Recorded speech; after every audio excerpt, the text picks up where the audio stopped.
تمكنت مصالح أمن ولاية تيزي وزو ممثلة في أمن دائرة زرع بن خضة في عملية نفذت خلال الأسبوع الماضي من توقيف شخصين متلبسين بحيازة وترويج المخدرات الصلبة من صنف كوكايين.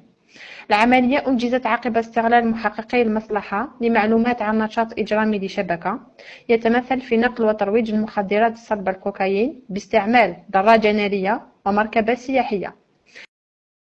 التحريات المعمقة مكنت من تحديد هوية المشتبه فيهما وإيقافهما مع ضبط 3 كيلوغرام فاصل 95 غرام من المخدرات الصلبة الكوكايين، ميزان إلكتروني، مبلغ مالي من العائدات الإجرامية المقدرة ب64 ألف دينار جزائري و155 أورو، مركبة سياحية تستعمل في نقل وترويج السموم. تم تقديم المشتبه فيهما أمام السيد وكيل الجمهورية لدى محكمة تيزي وزو.